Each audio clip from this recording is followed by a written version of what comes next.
We continue our discussion on the world of Barzakh and specifically the events that occur in the grave. Previously we mentioned that we have authentic evidence from Quran and Hadith that there is punishment in the grave, and we mentioned a few hadiths about that. When you examine the hadiths about the punishment in the grave, you find that certain misdeeds or certain types of negligence in this world leads to difficulty in the grave. So one of those types of negligence that the hadith highlights is not being careful with one's tahara, with one's purity. For instance, many hadiths mention that if one, in the process of, let's say, relieving themselves, urinating, they don't care about tahara, najasa, their clothes become najis, they don't properly purify themselves, that impacts salah, that impacts one's spirituality. We have a number of hadiths that this leads to difficulty in the grave. And so it's very important to maintain a proper state of purity, especially for salah. There are many people who are not aware of how to properly purify themselves. They end up invalidating their prayers. The laws of tahara and najasa, the laws of water, this is something people need to know. I know there are a lot of people, they're under the impression, for instance, that after using the bathroom, after urinating, they could use a paper towel or toilet paper to clean themselves, and they would go after that and pray. This will invalidate the salah. Only water can purify you. Yes, if you're stuck in a situation in a desert environment, there's no water, there's a different procedure. But it's very important to know the laws of tahara. Not doing so can lead to difficulty in the grave. Another thing that has been mentioned in the hadiths that leads to difficulty in the grave is an-namimatu wa naqlul akhbar. Namima is basically when you go to someone and inform them that someone else spoke ill of them, spoke negatively about them. This is called namima, where you create fitna between people by telling them who's doing what against you, who's saying what against you. This leads to difficulty in the grave. And it's considered one of the major sins in Islam. You hear your friend talk negatively about another friend, don't go and tell that friend. No need to tell them what this person said, because that creates animosity. That creates a lot of problems. Another thing that has been mentioned in the hadith is gossip, ghiba, backbiting. That leads to a lot of difficulty in the grave. Another thing that scholars have mentioned, وَابْتِعَادُ الرَّجُلْ عَنْ أَهْلِهِ. A person who abandons his family, leaves his family, is negligent with his family, and due to that negligence, they are pushed to a negative path. This leads to difficulty in the grave. Yes. Or the responsibility? Both. Whether physically, or the person can be physically around, but they're negligent with the family. This leads to the punishment of the grave due to this responsibility that the person is not following. Allah in the Holy Quran makes it very clear. Ya ayyuhalladhina amanu qu anfusakum wa ahlikum. O you who believe, protect yourself from fire by doing good deeds, but also your families. Protect them. So not doing so leads to difficulty in the grave. I'll share one hadith. Maybe some will find it disturbing, but we do have this hadith in our books. Al-Shaykh As-Saduq rahmatullahi alayh narrates this hadith from Imam As-Sadiq alayhi salam. He says, أُقْعِدَ رَجُلٌ مِنَ الْأَخْيَارِ فِي قَبْرِهِ. A person who was otherwise righteous, not a disbeliever, was commanded by the angels to sit in his grave.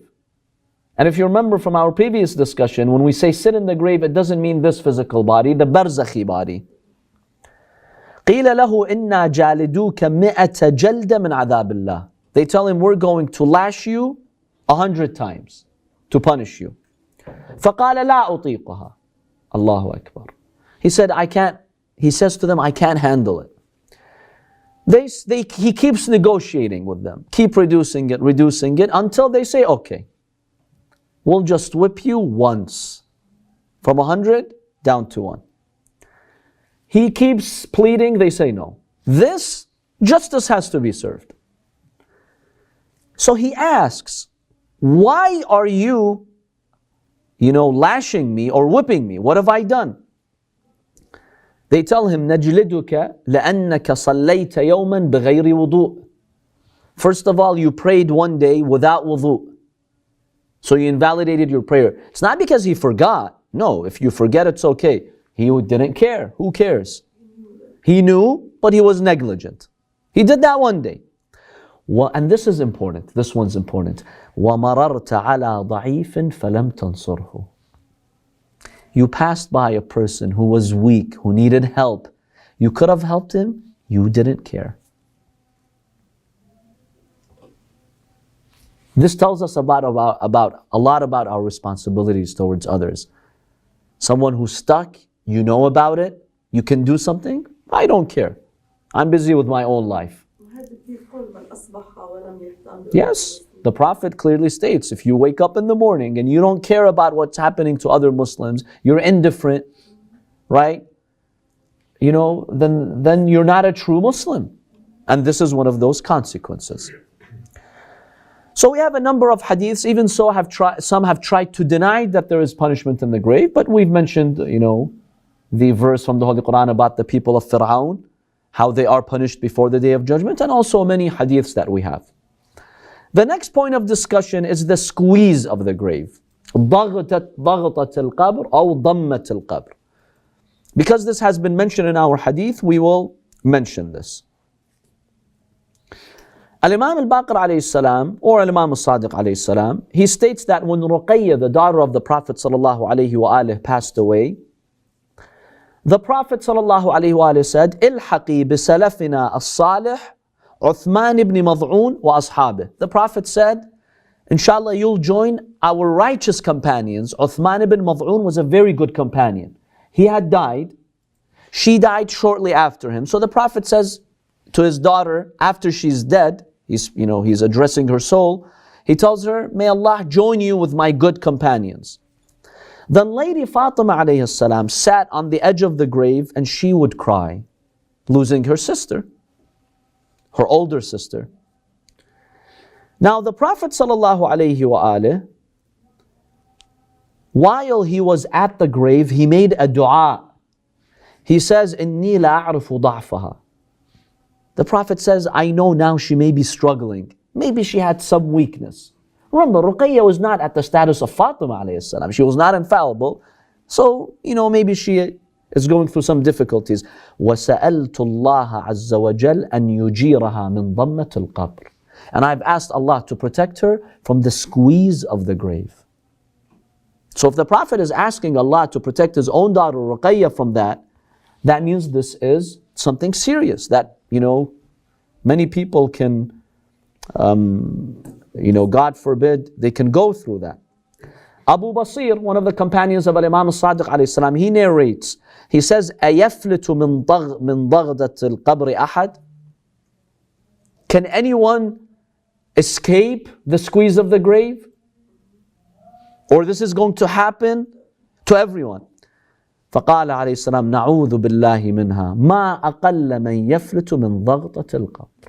The Imam says, may Allah protect us from it. There are very few those who will be spared from the squeeze of the grave, where the grave literally squeezes them. Now I don't want to get technical with the hadith, when what happens to that barzakhi body, it's graphic, but I will leave it at that. It's something serious that we have many hadiths and du'as about. What are the causes for this? What are the causes and how do you protect yourself from that? One of the causes, as we have in our hadith, is to have a bad attitude with your immediate family, especially your spouse. We have a number of hadith. I will share those with you. One hadith is mentioned in both Shia and Sunni sources. And this hadith is about one of the great companions of the Prophet ﷺ by the name of Sa'd ibn Mu'adh.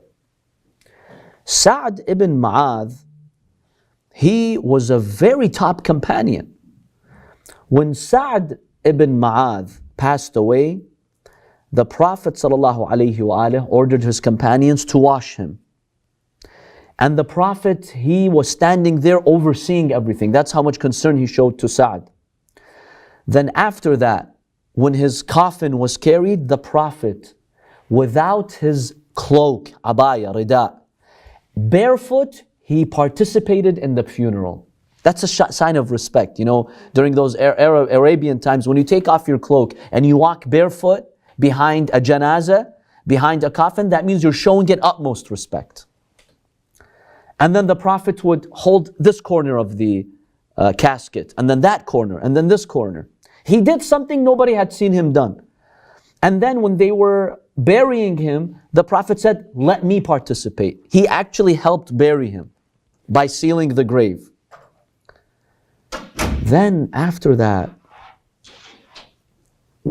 when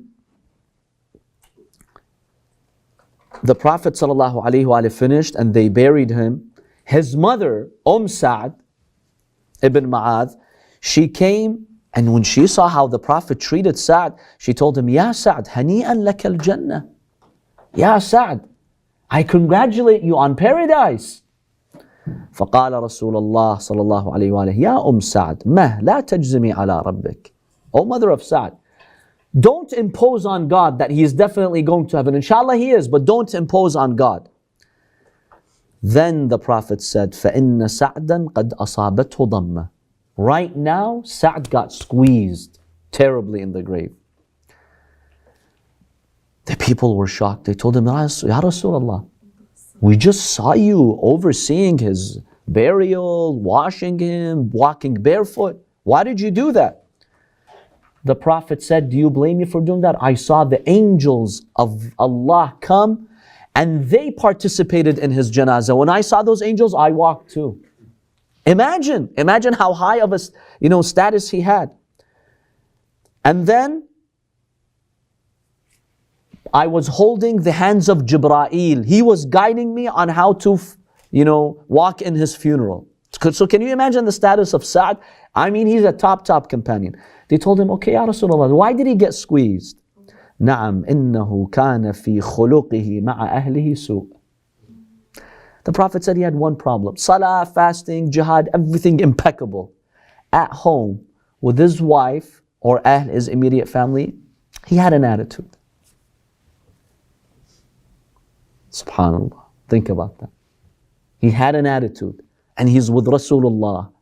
And he died alongside Rasulullah sallallahu alayhi wa. And the Prophet walked, and the angels walked in his funeral. But he could not avoid the squeeze of the grave. Because he had a bad attitude at home, and he never really repented or asked them to forgive him. Now you always can repent. If you repent in this world, Allah erases that.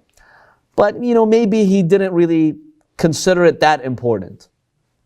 And remember, religion is not all about fasting or even jihad in the battlefield. He was a mujahid. It's about how you are with your immediate family at home. In the eyes of Allah, that's a priority. You could be the best worshipper, the best person who fasts and prays and goes to Hajj and Ziyarah. If you've got an attitude at home, there's consequences. So one of the,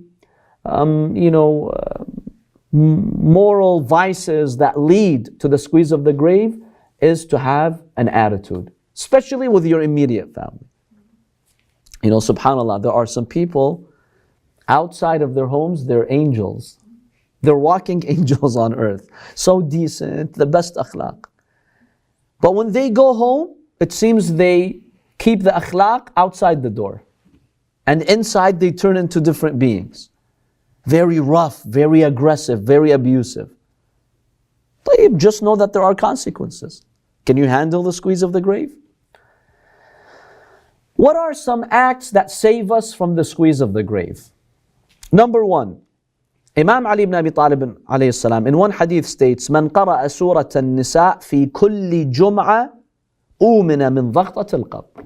The one who recites Surah An-Nisa, chapter 4 of the Quran, every Friday, as much as you can, on Fridays, if you develop a habit to recite Surah An-Nisa for 20 minutes, Allah will protect you from the squeeze of the grave. Guarantee.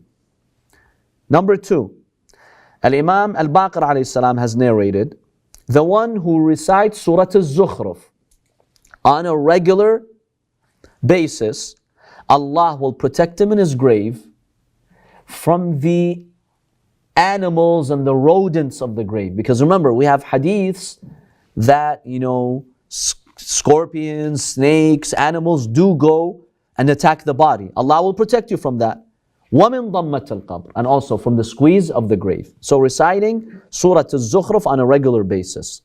Number 3, from Al-Imam As-Sadiq alayhi salam, the one who recites Surah Nun wal Qalami wa ma yasturun, Surah Al-Qalam, it's just 2 pages, 2-3 pages, in Salah, whether you're wajib Salah or mustahab Salah, Allah will protect you from the squeeze of the grave. And we can assume that reading these surahs help with the attitude as well. Subhanallah. If you are regular with these chapters, Allah will give you the success to have a better attitude. Number 4, Al-Imam Rida alayhi salam states, "Alaykum bi salat al-layl," the midnight prayer. The midnight prayer. The Imam alayhi salam says, the one who prays the 8 nafila, and then rak'atay shaf, and then al-wat, and then he says 70 times, astaghfirullah wa atubu ilayh. Allah subhanahu wa ta'ala will protect him from the punishment of the grave. So Salat al-Layl goes a long way in protecting you from that. Number 5, pray for this. How many times in your life have you prayed to Allah to protect you from the squeeze of the grave? Is that something on the list of your du'as? Usually not. The hadith says, read this du'a. Now there's an interesting du'a, I'll just quickly read it, but just in your own language you can also ask. So basically, the dua starts until, the person asks Allah subhanahu wa ta'ala to protect him from the squeeze of the grave. So ask Allah to protect you. I can share, the dua with you later. It starts with, أَعْدَدْتُ لِكُلِّ هَوْلٍ لَا إِلَهَ إِلَّا اللَّهِ وَلِكُلِّ هَمٍّ وَغَمٍّ مَا شَاءَ اللَّهِ, until the end of the dua. So ask Allah to protect you from that. Yes, sometimes, we have shortcomings, but Allah says, my abd asked me. He specifically asked me to protect him. So I will honor his request. So we have, a number of hadiths, my dear brothers and sisters, about the world of barzakh, and it's a serious world. It's not something that we should take lightly. It's something we should be prepared for. Next time you engage in any activity, think of that final destination. Is it going to help me there or no? If it helps you, tawakkal ala Allah. If not, keep away from it.